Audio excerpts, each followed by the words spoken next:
Property ప్రైవేటా municipality? First అది చెప్పండి సమాధానం. ప్రైవేట్ అయితే మీరు దౌర్జన్యంగా పోయి మీరు డిమాండ్ చేస్తారా?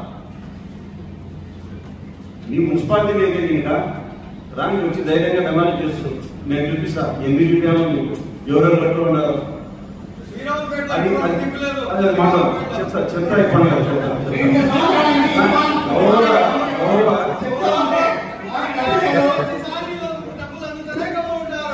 గౌరవ సభ్యులు నాగేంద్ర గారు అడిగినట్టు మా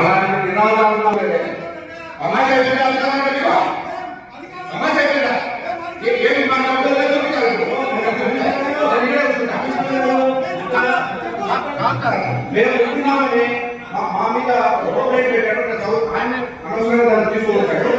దానికి ఆయన చూపించకపోతే ఇప్పుడు ప్రతిసారి ఏ ఉంటారంటే అదే తీసుకుని వస్తారు. మళ్ళీ అదే మీద నిలబడతారు. నువ్వు ఆయన చూపించకపోతే ఇప్పుడు ఆ సందర్భం వచ్చింది కాబట్టి ఒక లెటర్ ఒక్కసారి నాకేమవుతుంది అందరినీ ఆయన ప్రూవ్ చేయాలి. ఒకసారి ఒకసారి ఇప్పుడు ఆయన వ్యక్తులు రెండు ఒకసారి చదివిస్తాం అంటే మేమేమో అంత అసలు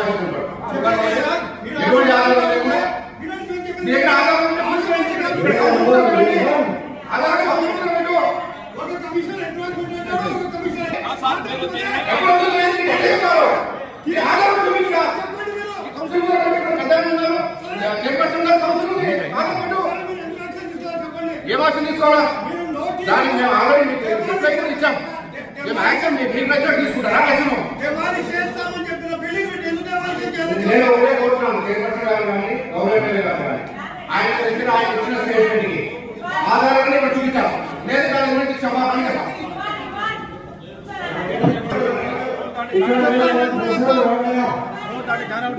మీరు అడిగిన సమాధానానికి మాట్లాడింది గవర్నమెంట్ కబ్జా అయితే ఇలా మాట్లాడతారు.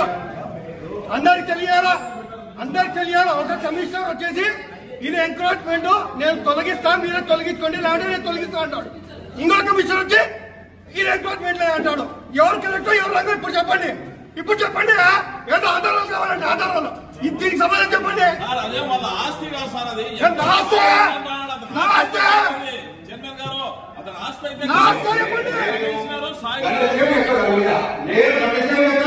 దాని వెనక మీరు ఏం మాట్లాడాలో చెప్పాలి.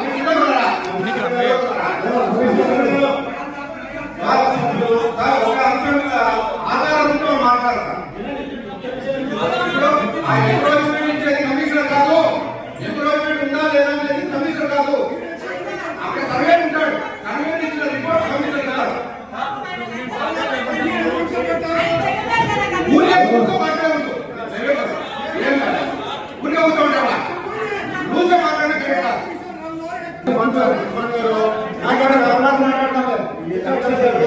కమిషనర్ గారు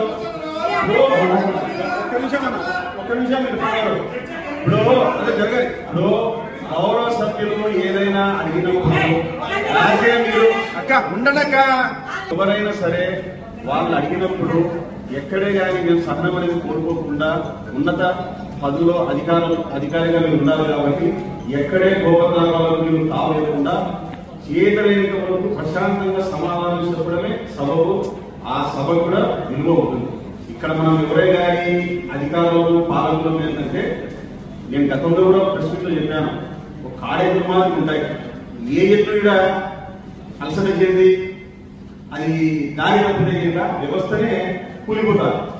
మీరు ప్రశాంతంగా ఇర్ఫాన్ గారు అడిగేది కానీ నాగేంద్ర గారు అడిగేది కానీ సమాధానం చెప్పండి. ఎక్కడైనా గట్టి మాట్లాడతాడు కదా, నేను స్పష్టంగా అడుగుతానా ఇక అందరు తెలుగు వస్తుంది మీడియా ఉంది పొద్దుడు ప్రజలు తెలియాలా. సెప్టెంబర్ అక్టోబర్ కరెక్ట్ డేట్ గుర్తులేదు. గతంలో ఉండబడిన కమిషనర్ ఈయనకంటే ముందున్న కమిషనర్ ఇది ఎంక్రోచ్మెంట్ అయ్యింది. ఒక వారం రోజులలోపు మీరు ఈ ఎంక్రోచ్మెంట్ తొలగించని ఎడల మా ఖర్చులతో మేము తొలగిస్తాము అని చెప్పి నోటీస్ ఇచ్చారు వీళ్ళు. ఆ కమిషనర్ అంటే వీళ్ళు సర్వే చేయండి అది ఎంక్రోచ్మెంట్ లేని ఇది డెమాలిషన్ నోటీస్ ఇస్తారా? Point number 1. పాయింట్ నెంబర్ 2, ఇప్పుడు ఈ కమిషనర్ గారు వచ్చి ఎంకరేజ్మెంట్ లేదని చెప్తారు. దీంట్లో నాకు తెలియాల్సింది ఒకటే, ఆ కమిషన్ కరెక్టా, ఈ కమిషన్ కరెక్టా? Very simple. కేవలం గట్టిగా మాట్లాడేట్టు కాదు.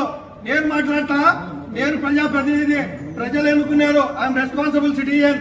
మీరు ఈ రోజు ఇక్కడ ఉంటారు, నేను చచ్చేదాకా ఇదే ఊర్లో ఉండాలా మీరు అనుకుంటారేమో. నాకున్న తాపత్రయం మీకు లేకపోవచ్చు. ఇది నా ఊరు, ఇది నా ఊరు. అదేదో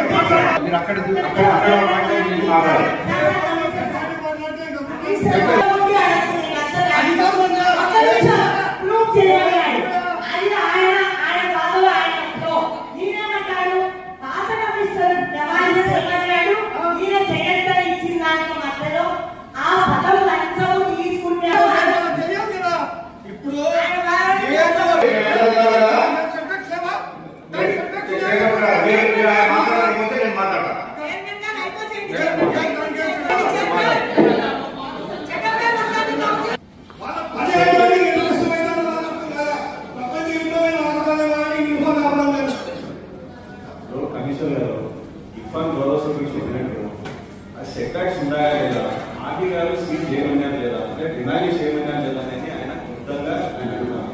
మీరు ఎక్కడే కానీ కోపడకుండా ఏదైనా ఉంటే మీరు సమాధానం చెప్పండి.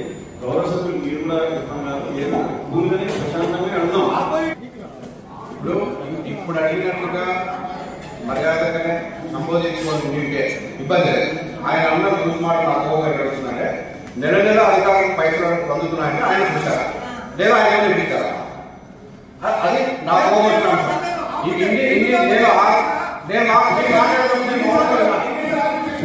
ఆయన మాట్లాడుతున్నప్పుడు నేను మౌనంగా విన్నాను. నా ఆంధ్రప్రదేశ్ ఓకే లేకపోతే నేను అవసరం లేదు. ఇప్పుడు ఆ రూల్స్ మాట అన్నందుకు మేము బాధపడి అధికారులు అంటే ఏమంటే మేము కాదు, నేను అధికారి కాదు, మా వాళ్ళంతా మా అధికారులు కాదు. మరి నన్నంటే వాళ్ళంటే ఒకటి. ఇప్పుడు ఇదే క్వశ్చన్ 5 నెలలు, ఇది 6 నెలలు కౌన్సిలింగ్లో మనం చాలా ఓపికగానే నేను సమాధానం చెప్తున్నాను. ఇప్పుడు ఆ రూల్స్ మాట అనడం వల్లనే నేను కోపంగా అన్నాను తప్ప సభా మర్యాదలను పాటించకుండా ఉండే వ్యక్తులు కాదు. దయచేసి కౌన్సిల్ సభ్యులుగా అర్థం చేసుకోవడం జరిగేది. ఇక రెండవది, ఇప్పుడు జిల్లా సర్వేతో సర్వే చేస్తారు. ఇప్పుడు ఆల్రెడీ గతంలో మన దగ్గర ఉన్న కిషోర్ అనే సర్వే ఇక్కడ మనందరికీ తెలుసు, అతను చాలా ఫ్రాడ్ చేసి నా సందర్భాలే కోర్టు చేస్తే ఆయన సస్పెండ్ చేసి జైల్లో కూడా పెట్టించారు, కేసు అయింది. ఆ సర్వే ఇచ్చిన రిపోర్ట్ బేస్ చేసుకొని అడావుగా ఆయనకి ఎన్రోల్మెంట్ నోటీస్ ఇచ్చారు. నేను ఆ సర్వేని పిలిచాడంటే సార్ నన్ను నాకు ప్రెజర్ చేసి చేయించారు కాబట్టి నేను అడావుడిగా చేశాను, నేను పూర్తిగా సర్వే చేయలేదు అనే క్వశ్చన్ ఆయన చెప్పాడు. మీరు ఆయన పిలిపించిన కూడా అడగచ్చు. రెండో సైడ్ ఆ సర్వే మీద మనం ఇచ్చిన ఎన్రోల్మెంట్ రిపోర్ట్కి ఆ ఓనర్స్ మా సమస్యలు సర్వే చేయాలంటే రూల్ పొజిషన్ ఏమి, సర్వే చేసినప్పుడు సర్వేకి సంబంధించిన వాళ్ళు చుట్టుపక్కల వాళ్ళు ఉండాలి. అలాంటివి ఏం లేకుండా సర్వే చేశారు. మా ఒపీనియన్ తీసుకుని కూడా మీరే ఇండివిజువల్గా సర్వే చేయడానికి ఎలా సాధ్యం? మమ్మల్ని కూడా మా సంస్థలు సర్వే చేయమని వాళ్ళు చెప్పిన మేరకు అదే సర్వే కిషోర్ సర్వే అంటే ఇంకోసారి పంపించారు. ఇంకోసారి పంపిస్తే ఆయన కిషోర్ ఏమన్నా అప్పుడు సర్వేలో ఎంక్రోచ్మెంట్ లేదని ఇచ్చారు.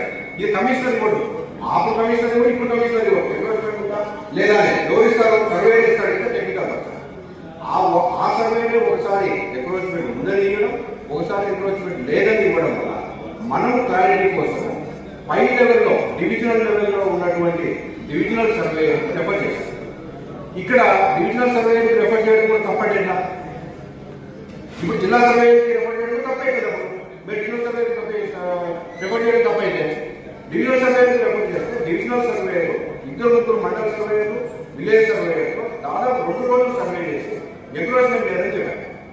సో అదే రిపోర్టే ఆర్డీఓ గారి ద్వారా మాకు కమ్యూనికేట్ అయింది. మేము అదే రిపోర్టే ఆయనకి రిప్లై కూడా ఇచ్చాం. ఈ కంప్లైంట్ డీడీసీపీ గారికి, ఆర్డీఓ గారికి, గవర్నమెంట్ అందరికీ పంపిస్తే అందరికీ రిప్లై ఇస్తూ ఇదే గౌరవ సభ్యుల గారికి కూడా పంపించాం. ఆయన రిప్లై తీసుకోవడానికి కూడా నిరాకరించారు. అదంతా కూడా నేను ఇప్పుడు చెప్పబోతున్నా సందర్భం వచ్చిన తర్వాత చెప్తాను. ఒక కంప్లైంట్ పెట్టిన తర్వాత దాని మీద ఇచ్చే రిప్లై కూడా తీసుకోవడానికి కూడా మన సో దీంట్లో ఎటు వాళ్ళు ఎవరు మనకు తెలియదు, ఆ బిల్డింగ్ కూడా మనకు తెలియదు, మాకు అవసరం. ఇక్కడ మేము చెప్తుంది ఏంటి, మేము గత సర్వేలో ఒకసారి ఎస్ అన్నాడు, ఒకసారి నో అన్నాడు. అదే సర్వే మీద మనకు నమ్మకం లేదు, అతను చాలా ఇది చేశాడు కాబట్టి డివిజనల్ సర్వేతో చేశాం. మన దగ్గర ఉన్న మండల సర్వే కూడా అడగలేదు, డివిజనల్ సర్వే కూడా చేయాలి. అది కూడా మేము నమ్మము. జిల్లా సర్వే, రాష్ట్ర సర్వే కావాలంటే జిల్లా సర్వే కూడా అదే ఇస్తాడు, నమ్మలేదు. రాష్ట్ర సర్వే అదే ఇస్తాడు, దేశం సర్వే పెట్టించాము. కౌన్సిల్ టీవీగా ఒకసారి తీర్మానం చేసింది పలానా జిల్లా సర్వే చేపిద్దాం తప్పే ఉంది. అంతేగాని దాన్ని బేస్ చేసుకొని అధికారులకు ప్రతి నెల అవుతున్నాయి విచ్ ఇస్ అబ్జెక్షన్.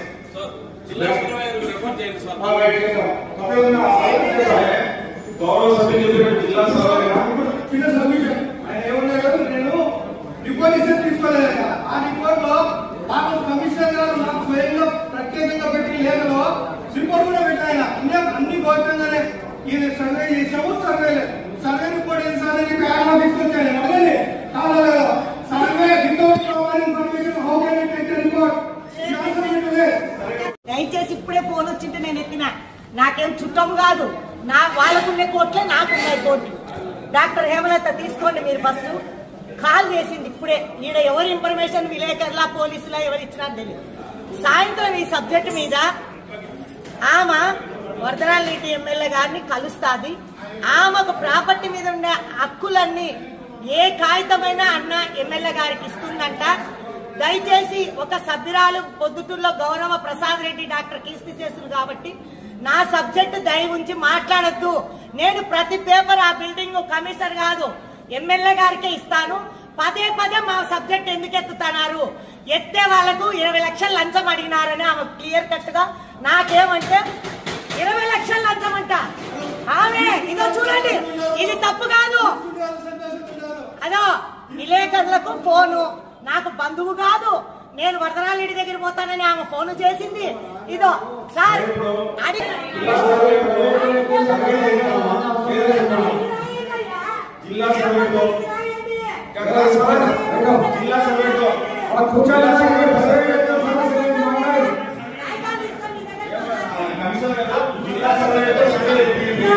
ఎవరు ఎంత డిమాండ్ చేశారనేది పక్కన పెడితే ఆ బిల్డింగ్ సెట్ బ్యాక్ ఉందా లేదా? ఆర్డీ గారు అది సీజ్ చేయమని చెప్పారా లేదా? ఎందుకు సెట్ బ్యాక్ ఉన్నాయా? వీళ్ళు ఇచ్చిన రిపోర్ట్ కమిషనర్ గారు గతంలో ఉండబడిన 2 భిన్నాభిప్రాయాలు వచ్చిన. హాయ్ హలో, నేను మహేష్ విట. Please do subscribe to Proddatur news. ప్రొద్దుటూరులో జరిగే ప్రతి అప్డేటు ఎప్పటికప్పుడు మీరు చూడాలనుకుంటే ప్రొద్దుటూరు న్యూస్ అనే యూట్యూబ్ ఛానల్కి సబ్స్క్రైబ్ అవ్వండి.